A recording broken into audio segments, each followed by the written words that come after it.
Praise the Lord. जय मसीह की प्रियो, मैं संजय मौर्य आज आपसे चर्चा करना चाहता हूँ पुराने और नए नियम के विषय में, क्योंकि अधिकतर लोग इस कन्फ्यूजन में रहते हैं कि पुराना नियम हमें पढ़ना चाहिए या नहीं पढ़ना चाहिए। कुछ लोगों का ये भी मानना है कि पुराना नियम तो खत्म कर दिया है प्रभु यीशु मसीह ने, अब हम जो नए नियम के विश्वासी हैं हमें सिर्फ नया नियम पढ़ना चाहिए। कुछ लोग ये भी मानते हैं कि यीशु मसीह ने पुराने नियम को पूरा कर दिया और इसलिए हमें पुराना नियम नहीं पढ़ना चाहिए, हमें नया नियम पढ़ना चाहिए। इस प्रकार के कुछ सवालों का जवाब मैं इस वीडियो के माध्यम से आपको देने वाला हूँ। इसलिए यदि आपको नॉलेज मिले तो आप मुझे इंकरेज करने के लिए मेरी इस वीडियो को लाइक कर सकते हैं, और यदि अब तक आपने हमारे चैनल को सब्सक्राइब नहीं किया है तो आप सब्सक्राइब कर सकते हैं और बेल आइकन दबाना न भूलें, ताकि आने वाले संदेश की नोटिफिकेशन आपके मोबाइल पर आपको मिलती रहे।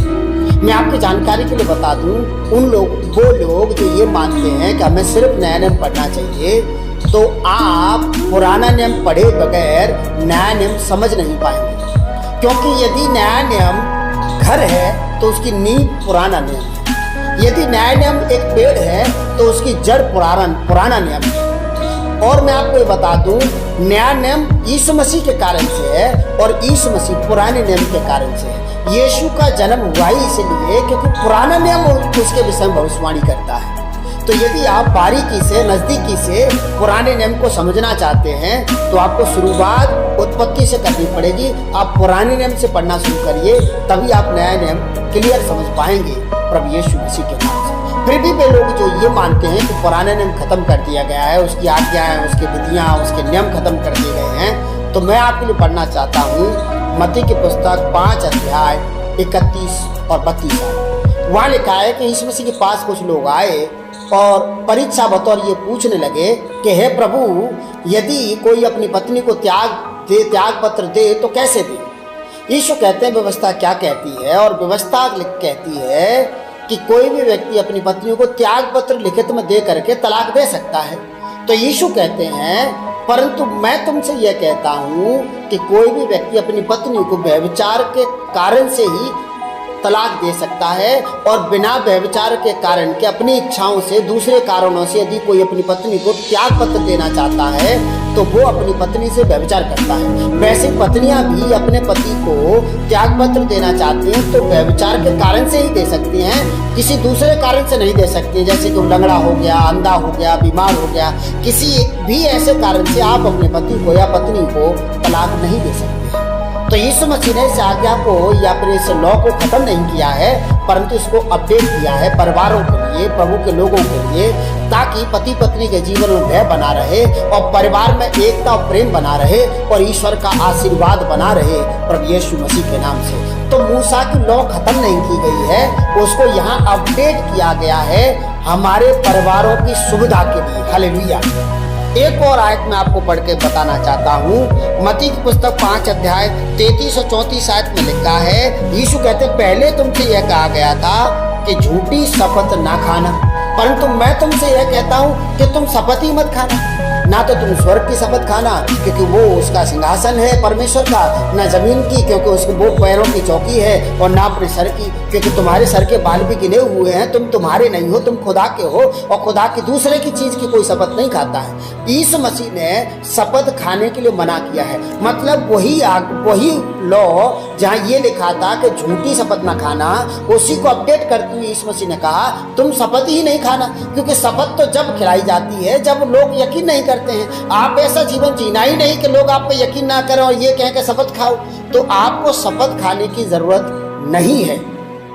एक और कंफ्यूजन है विश्वासियों में कि नया नियम दशांश देने के लिए नहीं कहता है। वे विश्वासी जो दशांश नहीं देने के विश्वास में है, वे विश्वासी जो दशांश नहीं देना चाहते हैं, वे लोग जो पैसे से मोहब्बत करते हैं, खुदा के काम के लिए वो दशांश नहीं देते हैं, वे लोग ऐसी बातें निकाल के लाते हैं कि नए नियम में कहाँ लिखा है कि दशांश देना चाहिए। मैं उनके लिए एक आयत पढ़ना चाहता हूँ। मत्ती 23 अध्याय उसकी 23 आयत में यीशु कहते हैं, हे कपटी शास्त्री और फरीसियों, तुम पर हाय, तुम पुदीने और सौंफ और जीरे का 10वां अंश लेते हो, परंतु तुमने व्यवस्था की गंभीर बातें अर्थात न्याय, दया और विश्वास को छोड़ दिया है। चाहिए था कि इन्हें भी करते रहते और उन्हें भी न छोड़ते। प्रभु यीशु मसीह यदि व्यवस्था को खत्म कर दिया होता तो यहाँ यीशु मसीह ये नहीं कहते कि तुमने व्यवस्था की गंभीर बातों को नहीं सिखाया है। यीशु मसीह उन कपटी, उन फरीसियों, उन शास्त्रियों, उन धर्मगुरुओं को डांट रहे थे कि जो लोग सिर्फ दान दशांश के ही पीछे पड़े रहते हैं। आज नए नियम के विश्वासी भी जो सिर्फ दान दशांश के पीछे पड़े रहते हैं, उसी के लालच में उसी के ऊपर ज़्यादा प्रचार करते रहते हैं, वो भी गलत हैं। परंतु यदि दशांश के ऊपर वो प्रचार कर रहे हैं तो वो बिब्लिकली सही है, क्योंकि हर एक व्यक्ति को जो ईमान में है उसे अपनी इनकम का 10वां हिस्सा प्रभु की सेवा के लिए देना चाहिए। यहाँ नए नियम में यीशु मसीह ने साफ शब्दों में कहा है कि तुम वो ये भी करते रहते और वो भी ना छोड़ते। यीशु मसीह कहना चाह रहे हैं कि तुम ये दशांश लेते रहते परंतु व्यवस्था की गंभीर बातों को भी सिखाते रहते। व्यवस्था की बातों को यीशु मसीह गंभीर बोला है, वे बातें जो पुराने नियम में लिखी गई हैं। इसका मतलब यीशु मसीह व्यवस्था को खत्म नहीं किया है, उसको अपडेट किया है, हमारे सुविधाजनक किया है, हमारी भलाई के लिए उसको अच्छा कर दिया गया है प्रभु यीशु मसीह के नाम से। तो वे लोग जो ये कहते हैं कि नए नियम में दशांश के लिए नहीं लिखा है, तो मैं आपको बताना चाहता हूँ नया नियम तो कहता है कि सब कुछ भेज दो, नया नियम तो कहता है सब कुछ दान कर दो। तो क्या वे लोग सब कुछ दान कर सकते हैं? इसलिए मैं आपको इंकरेज करना चाहता हूँ, व्यवस्था की बातों को यीशु मसीह ने गंभीर बोला है, इसलिए गंभीर बातों को मानिए। यीशु मसीह पूरे पुराने नियम को खत्म नहीं किया है, इवन उसने अपडेट किया है बातों को, इजी किया है बातों को, ताकि लोग पाप ना करें और मसीह में बने रहें और आशीषों में बने रहें प्रभु यीशु मसीह के नाम से। आपकी जानकारी के लिए और एक तो आयत मैं आपके लिए पढ़ना चाहता हूँ। मत्ती की पुस्तक 5 अध्याय 27-28 आयत में लिखा है, पहले तुमसे यह कहा गया था कि व्यभिचार ना करना, परंतु मैं तुमसे यह कहता हूँ कि जो कोई किसी स्त्री पर कुदृष्टि डाले वह अपने मन में व्यभिचार कर चुका। अब यीशु मसीह ने इस आज्ञा को, इस लॉ को खत्म तो नहीं किया है, लेकिन यीशु मसीह कहते हैं कि पहले तो व्यभिचार करने को ही व्यभिचार कहा जाता था, उसके बाद सजा मिलती थी। लेकिन अब यीशु मसीह उसको अपडेट करते हुए कहते हैं कि यदि आपने किसी स्त्री पर कुदृष्टि डाली और मन में व्यभिचार जैसी बातें सोच ली तो तुम अपने मन में व्यभिचार कर चुके। अब यीशु मसीह ने इसमें क्या अपडेट किया है? अपडेट यह किया है कि आपको शारीरिक व्यभिचार करने तक वो जाने ही नहीं देना चाहते हैं, वो पहले ही रोक लेना चाहते हैं कि अपने मन को रोक ले, अपने मन को शांत कर ले, अपने मन में पाप उत्पन्न मत होने दे। इसलिए इस आयत को या फिर इस आज्ञा को खत्म नहीं किया यीशु मसीह, अपडेट कर दिया है ताकि हम पाप से बच सके। तो यीशु मसीह ने आज्ञाओं को, यीशु मसीह ने व्यवस्थाओं को खत्म नहीं किया है। इन आयतों के माध्यम से मैंने आपको ये बताया है कि यीशु मसीह अपडेट किया है। जब हमारे मोबाइल में कोई ऐप 1-2 साल पुराना हो जाता है तब कंपनी उसका अपडेट वर्जन मुझे आपको भेजती है और हम जब उसको अपडेट कर लेते हैं तो अपडेट होने के बाद वो ऐप कोई दूसरा काम नहीं करने लग जाता है, उसका काम वही होता है जो वो पहले कर रहा होता है, लेकिन वो पहले से ज़्यादा सुविधाजनक हो जाता है।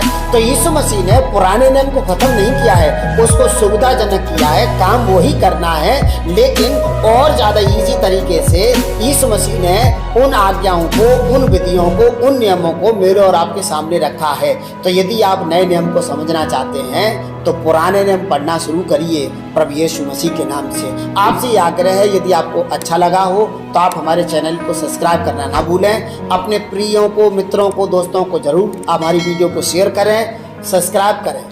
God bless you.